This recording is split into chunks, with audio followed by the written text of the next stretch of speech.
환전채라든가 일부 금융채 같은 경우는 5%, 6% 이상의 금리도 주는데 이 회사들은 굉장히 또 안정성이 높잖아요.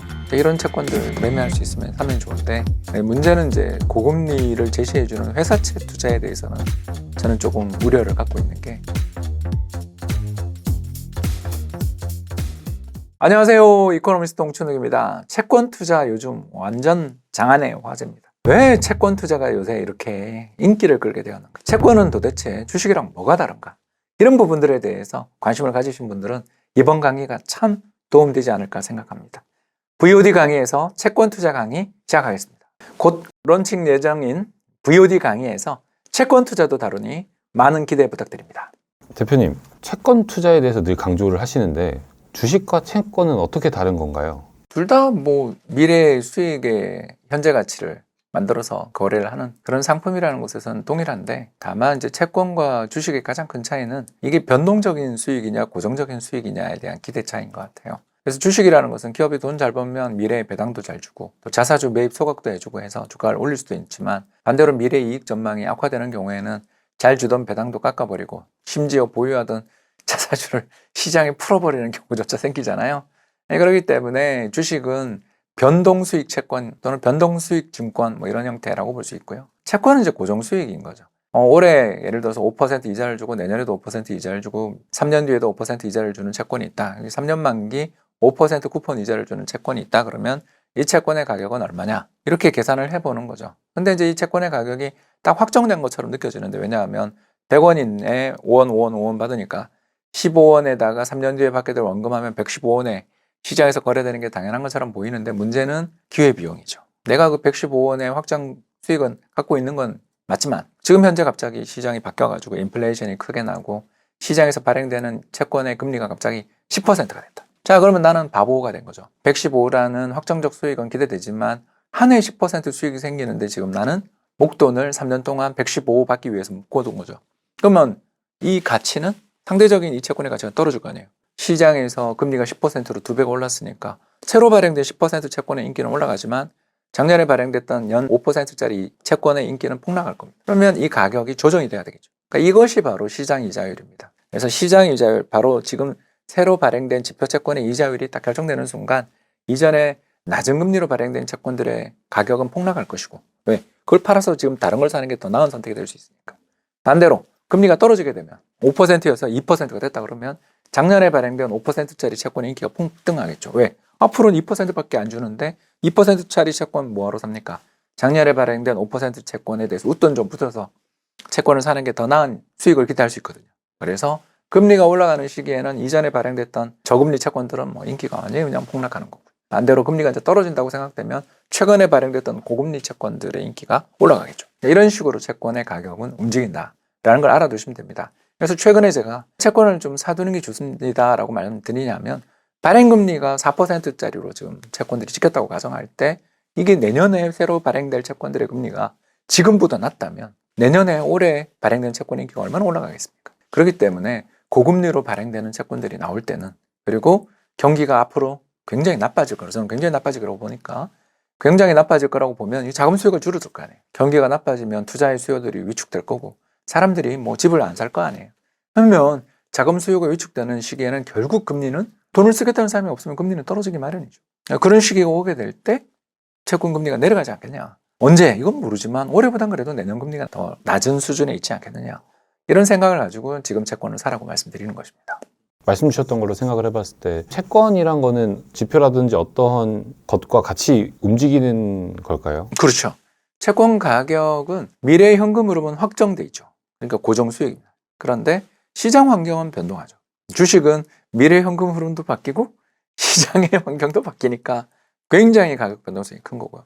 채권은 상대적으로 가격 변동성이 적은 이유가 미래에 오게 돼 있는 현금 흐름은 확정돼 있으니까 시장 환경 변화에 따라서 움직이기 때문에 주식에 비해서 채권의 변동성은 거의 한 반, 아니 뭐 어떨 때는 10분의 1 이하인 경우들도 있고 그렇습니다. 그래서 한국 주식의 변동성이 대략 한 35%에서 40%라고 이야기를 하면 채권은 한 10% 안쪽인 경우가 많은데 2022년은 아주 특이한 경우였죠. 그러면은 채권 투자를 통해서는 엄청나게 높은 수익률을 기대할 수는 없을 것 같은데 그래도 매력적인 이유가 있나요? 어우, 무슨 말씀을. 외환위기 때를 생각해 보십시오, 여러분. 외환위기 때 25%의 채권이 거래되고 있었는데 그 뒤 2년이 지난 2020년 또 2021년이 됐을 때 우리나라 채권금리 7%였습니다. 자, 그렇다면 1998년이나 97년 발행됐던 25%짜리 채권의 인기는 하늘을 찔렀을 거고 몇 배가 났을 겁니다, 수익률이.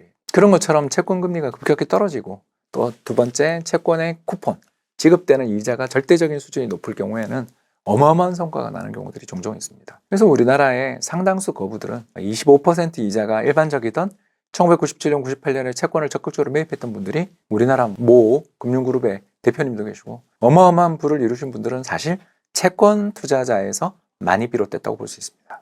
아, 그러면 지금은 금리가 많이 높아져 있는 상황이니까 지금 오히려 채권을 조금 매입을 해놓고 내년도에 금리가 좀 떨어지고 이게 더 매력적인 자산이 되면은 제가 투자한 채권이 더 올라갈 수 있다라고 말씀하시는 걸까요? 네, 저는 뭐 현 시점에서 보면 주식보다 채권이 더 매력 있다라고 생각합니다. 주식이라는 것은 아까도 말씀드렸지만 미래 현금 흐름도 바뀌고 미래 경제 환경도 바뀌니까 이 둘에 따라 변동성이 너무 크기 때문에 지금이야 축포를 오르면서 주가가 올라가지만 또 어떻게 될지 모르는 굉장히 변동성에 노출되어 있는 자산인 반면 채권은 상대적으로 변동성은 적으면서도 지금 절대적으로 높은 금리 4%대의 뭐 채권 금리들이 보장되어 있는 상품들 또 좀 다르게 찾아보시면 7에서 8%짜리 이자를 주는 채권들도 상당수 있거든요. 이런 채권들을 갖고 있다가 금리가 만에 하나 오르면 확정된 이자를 받으면서 버티면 되는 거고 그리고 경기가 제 예상대로 점점 이 금리는 우리 경제 성장에 너무나 해로워 이 금리 하에서는 경제 성장이 제대로 이루어질 수 없어 라는 그런 전망 속에 자금을 조달하는 사람들이 점점 줄어드는 시기가 오면 그때는 채권의 수익을 또 실현할 수도 있기 때문에 지금은 채권 투자의 리스크는 점점 줄어들고 기대 수익은 높아지는 그런 환경이라고 보고 있습니다.